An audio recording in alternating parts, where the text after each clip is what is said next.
dari saya tahun 1 hingga sekarang tingkatan 5, saya sudah sedia maklum Malaysia merdeka pada 31 hari bulan Ogos 1957. I feel guilty as a teacher because all this while we have not informed the students, we have not taught the students about 22nd July. So if all this while it is all about 31st of August, all about 16th of September, definitely the history itself about the Sarawak independence should be written in the textbook. Well, when James Brooke first arrived in 1841, he gained a small slither of territory along the Sarawak River, and that was the beginning of a state called Sarawak, which of course expanded its boundaries fairly rapidly at the expense of the Sultanate of Brunei. Saya adalah tahu sedikit, tidak banyak yang saya tahu.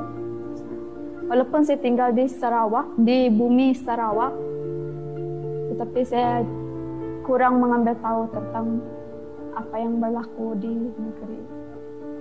22nd of July was the date on which the first Sarawakian was chosen by the Council Negri to be Chief Minister, and his cabinet was sworn in on that date. It is a day of great significance. It was a day where the people of Sarawak was able to exercise their rights to govern themselves in accordance with one of the cardinal principles of the Raja, that eventually the people of Sarawak will take care of their own destiny. Well, we have to look back to the beginning of our education system. Who were those people over there? Why didn't they put it? When they wrote the history of Malaysia, the formation of Malaysia, why didn't they look at the history? Tunku was adamantly opposed that there will be no new federation unless the Borneo states of Sabah and Sarawak were part of this new, what he called at times Greater Malaysia or Mighty Malaysia. The people of Sarawak at that time were quite skeptical with this idea. So the British government and the Malayan government at that time decided to form a commission called the Cobble Commission.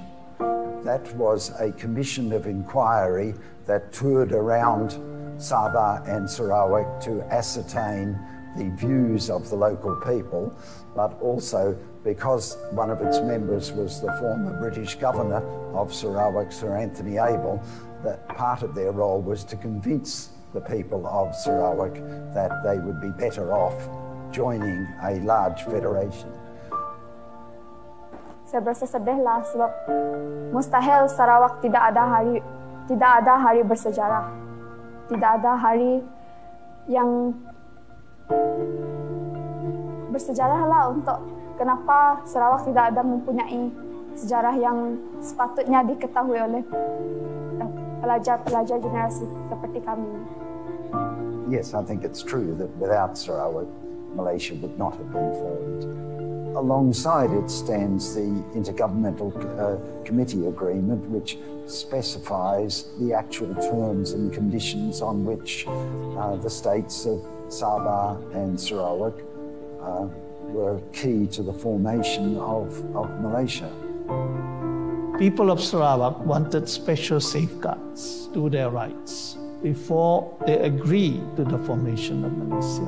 And there was an assurance given by the then Deputy Prime Minister of Malaya, Tun Abdul Razak Hussein, that state of Sarawak and the state of North Borneo and Singapore, when they join the federation, will be treated as partners. We need to educate our students regarding the significance of this 22/7. If we are talking about historical facts and historical truth, this must be revealed and inculcated into our students' mind, and consequently, I'm sure they will appreciate how important this date is in the annals of the history of Sarawak. And then the rest of what has been mentioned in our agreement when we form Malaysia, that one we have to look at.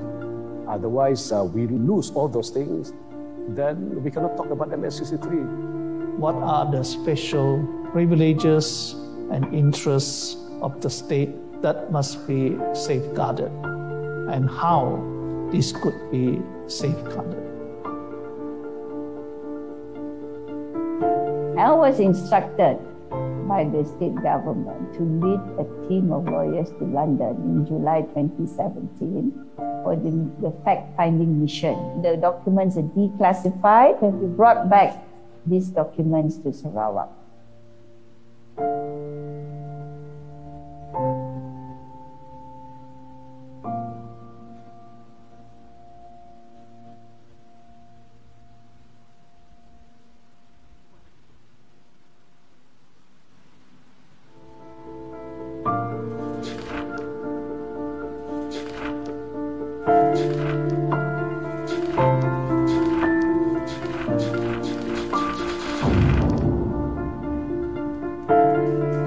Jadi kita bukan hanya satu negeri, kita adalah satu wilayah di mana Malaysia telah ditubuhkan kerana perjanjian di antara Sarawak, North Borneo pada masa itu, Sabah, Singapura dan Malaya, nama Semenanjung. Barulah ada Malaysia.